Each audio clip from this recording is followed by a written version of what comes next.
Centre से ली है, जुलाई में ली थी ऑनलाइन। मैंने तब किसी को नहीं बताया था क्योंकि मेरी फैमिली में ऐसी चीज़ों में भरोसा नहीं करता कोई भी। मैं नामदान सेंटर पे गई तो नहीं थी, लेकिन रोज़ उनके कॉल आते थे कि आप एक बार आओ, आप एक बार आओ। वीडियो कॉल भी करते थे और कि आपको देखना है, ऐसा वैसा, मतलब वो अजीब तरीके से बात करते थे। और कई बार मना करने के बाद भी वो आज तक कॉल करते हैं कि आप एक बार आओ, आपका फॉर्म वगैरह लेके जाओ। मैंने मना कर दिया, मैं कॉल रिसीव नहीं करती हूँ उनके। जहाँ तक संभव हो मैं हर नियम की पालना करती हूँ जो गुरुजी ने बता रखे हैं, बट कभी कभार फैमिली की वजह से मजबूरन आन उपासना करनी पड़ जाती है। मैंने फैमिली में बताया था कि मैं ऐसी आन उपासनाएं नहीं करूँगी, लेकिन वो गुरुजी के बारे में ही उल्टा सीधा बोलने लग गए, गालियाँ देने लग गए उन्हें। तो मैंने छोड़ दिया, मैंने कहा चलो ठीक है, मैं आपकी बात मान लूँगी। बट मैंने वो मन से नहीं बोला था, मेरे मन में ऐसा कुछ नहीं था। मेरे घर में एक फ़ोटो लाई थी मैं गुरुजी की, लेकिन वो फ़ोटो मेरी सासू माँ ने वो फ़ोटो छुपा दी कहीं पे। अब मेरी कंडीशन ऐसी है कि मैं ना तो फ़ोटो रख सकती हूँ घर में, ना ज्योति जला पाती हूँ।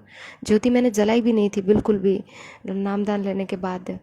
मेरे पास कोई चरणामृत भी नहीं है, और ना वो गले वाला कुछ देते हैं ना गुरुजी, वो कुछ भी नहीं है। मुझे प्रथम मंत्र मिला है, उसका जाप करती हूँ, और 3 आरती है ना तीनों टाइम की, वो भी टाइम पे करती हूँ मैं। और गुरुजी के काफ़ी सत्संग सुने हैं मैंने, उनमें ये भी बताया कि मृत्युभोज वगैरह ऐसा नहीं खाना चाहिए हमें। लेकिन मेरे घर में ही मेरे परदादी सास की डेथ हो गई थी, तो जस्ट अभी हुई है, 10-15 दिन हो गए। तो उनके पीछे मृत्यु भोज रखा था मेरी फैमिली ने, वो भोजन भी मैंने खा लिया। तो घर में रहती हूँ तो खाना पड़ता है। और मेरे पापा मेरे लिए कुछ पैसे वगैरह लाए थे, वो मृत्यु भोज रखा था ना 12 दिन के बाद, उस दिन वो भी मैंने ले लिए। 51,000 रुपये दिए थे मेरे पापा ने, और मेरे हस्बैंड को एक सोने की रिंग भी दी थी, वो भी हमने ले ली। पर मुझे ऐसी चीज़ों के बारे में पता नहीं था। आपके वीडियो वगैरह सुनती थी तो उसमें ये सब था कि पैसे वगैरह नहीं लेना चाहिए, मुझे पता नहीं था पहले, सो मैंने ले लिए। तो अब ना मेरे नियम वगैरह खंड हो गए, ये भी नहीं पता मुझे। मैं भक्ति तो करती हूँ। आप ना शंका समाधान कीजिए भगत सिंह। बंदी छोड़ सतगुरु रामपाल जी महाराज जी की जय हो। सत्साई बहन जी, बहन हर औरत मीरा नहीं बन सकती है, लेकिन कोशिश करे तो मीरा के जैसे भाव अपने सतगुरु के प्रति रख सकती है। और भाव यदि सतगुरु के प्रति रहेंगे तो फिर सतगुरु अंतर्यामी है, उन्हें सब पता है कि उसके जीवन में क्या क्या परेशानियां हैं, उसके जीवन में कैसी कैसी विपरीत समस्याएं हैं, क्या मजबूरियां हैं। फिर सतगुरु मजबूरियां को अनदेखा कर देता बहन। परमात्मा उन चीजों की तरफ ध्यान नहीं देता है। जिसने अपने हृदय में अपने सतगुरु को, अपने परमात्मा को बैठा लिया, और फिर चाहे ऊपरी दिखावे के लिए या ऊपरी मन से अगर किसी पारिवारिक दबाव में आके यदि वो बहन या भाई अनुपासना भी करता है, तो बहन परमात्मा उन चीजों को नजरअंदाज कर देता है, बशर्ते उसके हृदय में सतगुरु ही बसा होना चाहिए। फिर ये चीजें कोई वैल्यू नहीं रखती है। जिस प्रकार गुरुदेव ने कहा कि भाई नाम दीक्षा लेने के बाद आप किसी भी मंदिर में जाओ, चाहे किसी भी मस्जिद में जाओ, लेकिन आपने उन जगहों पे भक्ति भाव से नहीं जाना, ये मन में धारणा करके नहीं जाना कि इस मंदिर में या इस मस्जिद में फला फला देवता से मुझे कोई भक्ति लाभ होगा। ये भाव लेके हमने वहां नहीं जाना है। बाकी चाहे आप वहां पे रात दिन रहिए, आप वहीं पे सोइए, कोई दिक्कत नहीं, कोई दोष नहीं, क्योंकि मंदिर और मकान दोनों भगत की दृष्टि में ईंट और पत्थर के बने हुए एक ढांचे हैं, उनमें ना कोई भगवान है। तो बहन ये मजबूरियां जो हैं आपके साथ में, ये वर्तमान में काफी बहनों के साथ में हैं। कोई अपने प्रारब्ध के संस्कारवश संघर्ष कर लेती है, तो कोई संघर्ष नहीं कर पाती है। लेकिन सतगुरु अंतर्यामी है, सतगुरु अंदर के भाव देखता है। और परमेश्वर कहते हैं कि भाव तगड़े तो कुछ नहीं बिगड़े। यदि अपने सतगुरु के प्रति भाई या बहन के भाव तगड़े हैं, जिसने ज्ञान सुनकर, ज्ञान को समझकर अपने दिल की गहराइयों में अपने सतगुरु को बैठा लिया, परमात्मा को बैठा लिया, और उस दिल की गहराई में ब्रह्मा विष्णु महेश 33 करोड़ देवी देवता, दुर्गा या काल के लिए लेस मात्र भी जगह नहीं है, तो बहन फिर परमात्मा कहते हैं कि भाव तगड़े तो कुछ नहीं बिगड़े। फिर चाहे कोई कुछ भी करे, कैसा ही दबाव दे, चाहे मंदिर में जाके बैठा दे, चाहे देव देवताओं के आगे आपको धोख लगवा दे, जब आपके दिल में आपका सतगुरु बैठा है तो ये चीजें कोई बाधक नहीं है, किसी प्रकार की कोई बाधक नहीं है। तो परमेश्वर कहते हैं भाव तगड़े तो कुछ नहीं बिगड़े, और यदि भाव बिगड़े तो फिर रगड़े ही रगड़े। अगर भाव बिगड़ गए जिस दिन, उस दिन फिर सब हावी हो जाएंगे आपके ऊपर। फिर परमात्मा कहते हैं दोस्त भी दुश्मन बन जाएगा। तो बहन, परमात्मा अंतर्यामी है, उनको सारी स्थिति का पता है कि कौन तो जानबूझ के ये सब नाटक कर रहा है और कौन अनजाने में या फिर किसी मजबूरी में या फिर किसी दबाव में आकर इस तरह की जो है ये हरकतें कर रहा है। दूसरी बात परमात्मा ने एक और बताई है बहन, कि यहां परमात्मा ने 3 प्रकार की स्थितियां बताई। पहली स्थिति तो ये कि यदि ज्ञान समझ में आ गया तो वो भगत हर स्थिति का सामना करेगा, चाहे उसका घर छूटे, चाहे उसका पति छूटे, चाहे उसकी पत्नी छूटे, चाहे उसको माँ बाप घर से निकालें। जिसको ज्ञान समझ में आ गया वो अड़ जाएगा मंसूर की तरह, मीरा की तरह, और फिर भगवान उसके पीछे ही खड़ा होता है, दूर नहीं होता उससे परमात्मा उसके पीछे ही खड़ा होता है। और दूसरी स्थिति है अनजाने में, धोखे से। अगर हमसे कोई अनुपासना हो गई या हमारे साथ में धोखे से किसी ने ऐसी कोई मर्यादा खंडित करवा दी, तो परमात्मा कहते हैं उसका दोष भगत को नहीं लगता और ना ही उस स्थिति में उसकी मर्यादा खंडित होती है, क्योंकि वो उसने जानबूझ के नहीं किया, वो अनजाने में या धोखे से हुआ है। और तीसरी स्थिति परमात्मा ने बताई मजबूरी की। मजबूरी यानी भगत को ज्ञान भी है, उसको पता भी है कि अगर ये नियम परमात्मा का तोड़ूंगा तो इस नियम की ये सजा है और मैं परमात्मा से दूर हो जाऊंगा, परमेश्वर अपना पंजा मेरे शीश से उठा लेगा।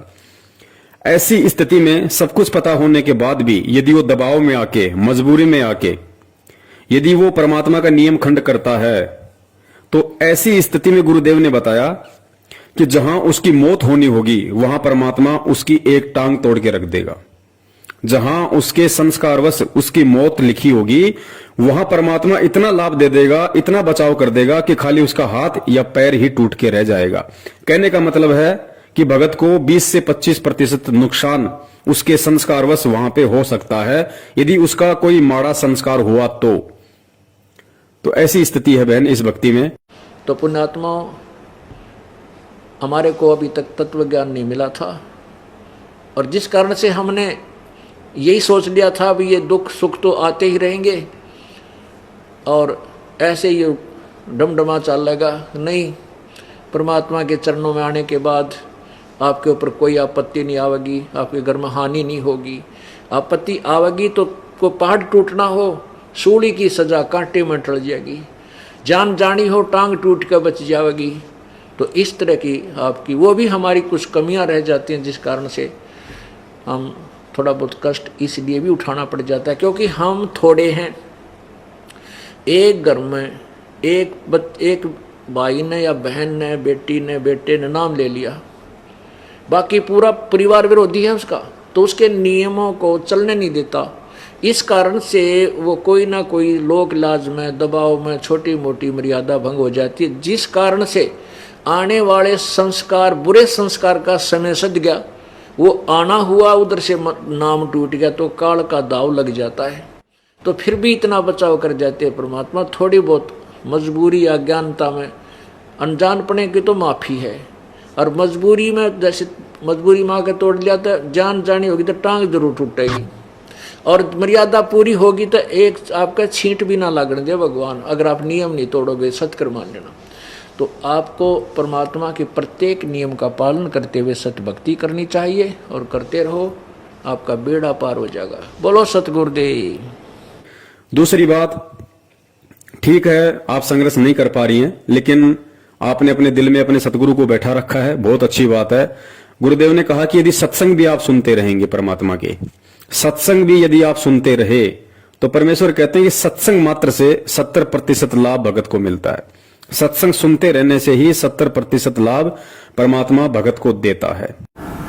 तो यहाँ आपसे प्रार्थना की जाती है, जब तक सत्संग चले आप सब चिंताएं और इधर उधर की गल्ला बातें छोड़ के ध्यान से सत्संग सुनो।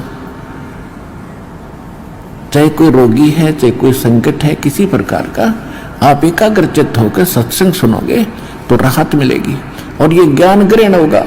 इस ज्ञान से आपको 70% लाभ तो ज्ञान से मिलेगा। और रही बात बहन जी नियम वगैरह की, तो नियम तो देखो परमात्मा के नियम है, नियमों में परमेश्वर ने किसी भी देश काल परिस्थिति में कोई छूट नहीं दी है, क्योंकि ये ज्ञान समझने के बाद, परमात्मा से ये तत्व ज्ञान लेने के बाद राजाओं ने राज त्याग दिए, ऋषि मुनियों ने शरीर गाल दिए भगवान की प्राप्ति के लिए। तो आज तो बहन जी हमारे पास बहुत सारी सुविधाएं हैं, बहुत सारे हमको कानून ने भी अधिकार दे रखे हैं कि हमारे साथ कोई जबरदस्ती नहीं कर सकता। धर्म निरपेक्ष हमारा देश है, कोई भी किसी को किसी भी धर्म की पूजा पाठ करवाने के लिए बाध्य नहीं कर सकता। और ऐसी स्थिति में भी और सतगुरु से तत्व ज्ञान लेने के बाद भी यदि हम थोड़ा बहुत भी संघर्ष इस भक्ति मार्ग पे नहीं करते हैं या नहीं करने की कोशिश करते हैं, तो फिर बहन समझी तो जाएगी कमजोरी कि उस जीव आत्मा की ये कमजोरी है, और फिर उसी अनुसार देखो उसको परमात्मा लाभ देगा। कहते हैं ना कि तेल हमेशा तिलों में से निकलता है, जितना भगत बोएगा उतना ही काटेगा, क्योंकि ये सूरमाओं की भक्ति है बहन। परमात्मा ने बताया कि यदि समझ में आ गया तो फिर मंसूर बनना पड़ेगा, समाज के आगे, परिवार के आगे, रिश्तेदार के आगे, सामाजिक आर्थिक या किसी भी प्रकार की परिस्थितियों के आगे फिर भगत को सूरमा बनना ही पड़ेगा, भगत को मीरा बनना ही पड़ेगा।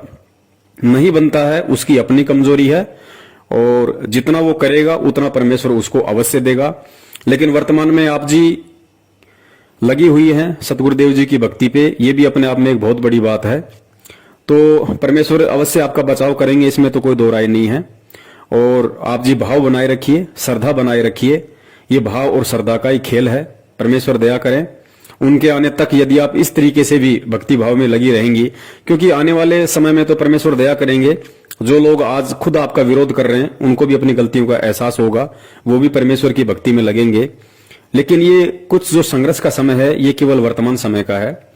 तो कुछ आत्माएं संघर्ष कर लेती हैं, कुछ आत्माएं पीछे हट जाती है, लेकिन दिल में सतगुरु को बसाए रखो, बस इतना भी काफी है परमेश्वर के हिसार जेल से आने तक, और वो समय परमात्मा ने पूरी पृथ्वी पे लाने तक।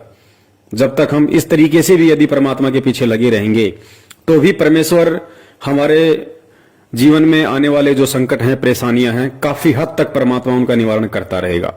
तो इस तरीके से भी यदि आप अपनी आरती वगैरह करती रहेंगी और सत्संग वगैरह सुनती रहेंगी तो भी परमात्मा बहुत बड़ी राहत आप जी को प्रदान करता रहेगा। यानी जो आपके भाग्य में जो संस्कार था परमात्मा उसमें भी काफी फेरबदल करेंगे। जो संकट आपके जीवन में आने हैं परमात्मा उनमें आपको 50% तक राहत देगा, अगर इस तरीके से अपने दिल में सतगुरु को बसा के भी यदि आप उनकी भक्ति में लगी रहोगी तो। सत साहिब जय हो बंदी छोड़ के। बोलो सतगुरुदेव की जय हो।